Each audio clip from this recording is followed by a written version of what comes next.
धन धन सतगुरु तेरा ही आसरा। मैनेजर साहब जी की शिक्षा। पूज्य मैनेजर साहब जी अपनी पहली 2 कक्षाओं तक अपने नैनीहाल में पढ़े। फिर आपके पिताजी आपको गांव सलाना ले आए। गांव में कोई स्कूल नहीं था। आपको आगे पढ़ने के लिए स्कूल की ज़रूरत थी। इसलिए आपके पिता सरदार चन्नन सिंह जी ने गांव में प्राइमरी स्कूल जो कि 4th कक्षा तक शुरू किया गया। स्कूल के लिए एक अध्यापक जिसका नाम श्री तुलाराम था, गांव सलोदी से लाया गया। उसको 15 रुपये महीने का वेतन दादाजी अपनी तरफ से कई साल तक देते रहे। फिर गांव के बहुत सारे लोगों के विरोध के बावजूद भी सरकार से प्राइमरी स्कूल मंजूर करवाया तथा श्री तुलाराम अंत तक इस स्कूल में पढ़ाते रहे। गांव के लोग विरोध क्यों करते थे? उन दिनों अक्सर यह ख्याल किया जाता था कि बच्चे पढ़ लिख कर बिगड़ जाते हैं और घर के कामकाज के लायक नहीं रहते। उन दिनों बहुत कम स्कूल होते थे। 2-2, 3-3 कक्षाओं तक पढ़े आदमी पटवारी तथा तहसीलदार लगे हुए सुने जाते थे। 4th कक्षा तक की पढ़ाई आपने इस स्कूल में पूरी की। इसके बाद आपको 5वीं कक्षा में दाखिल होने के लिए अपने नैनीहाल जाना पड़ा, क्योंकि 5वीं कक्षा का स्कूल महिमा सिंह वाला में खुल गया था। वह स्कूल हजूर महाराज की हवेली के एक कमरे में शुरू किया गया था। उस स्कूल में अध्यापक भी हजूर महाराज सावन सिंह जी के खानदान में से ही हजूर के भतीजे सरदार गुरबचन सिंह थे, जो बाद में पोस्टमास्टर बन गए थे।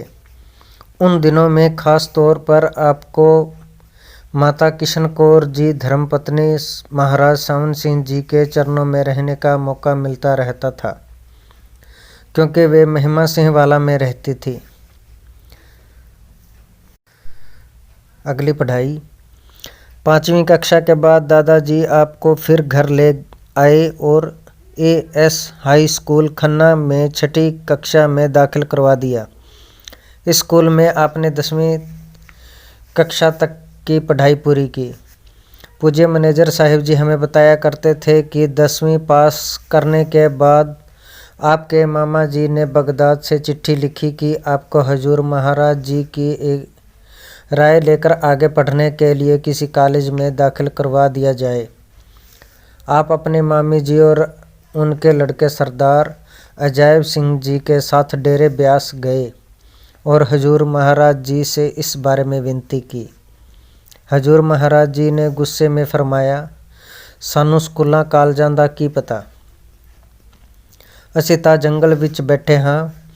यह सुनकर आप उदास हो गए।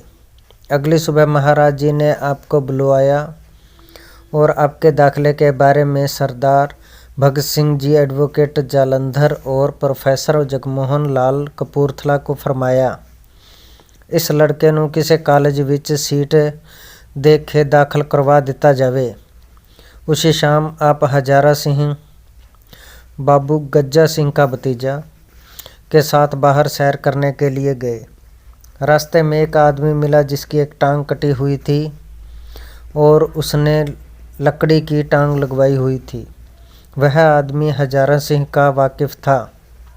हजारा सिंह ने उस आदमी के बारे में बताया कि वह गार्डन कॉलेज रावलपिंडी में प्रोफेसर है। क्योंकि इतनी दूर के किसी कॉलेज में जाने का सवाल ही पैदा नहीं होता था, इसलिए आपने उसके साथ इस बारे में कोई बात नहीं की। जब आप नैनीहाल में वापस आए तो वहाँ रिश्तेदारी में से एक लड़का आया हुआ था। उस लड़के ने बताया कि उसके कॉलेज में दाखिले के लिए कुछ सीटें खाली हैं और वहाँ जगह मिल सकती है।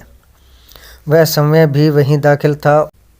उस कॉलेज का नाम DM कॉलेज मोगा था, जो कि इंटरमीडिएट कॉलेज था। उन दिनों कॉलेज में छुट्टियां थी। जब आप कॉलेज में गए तो वहाँ वह प्रोफेसर साहब जो ब्यास में मिले थे और जिनके बारे में सुना था कि रावलपिंडी में कार्यरत हैं, वहीं पर बैठे थे।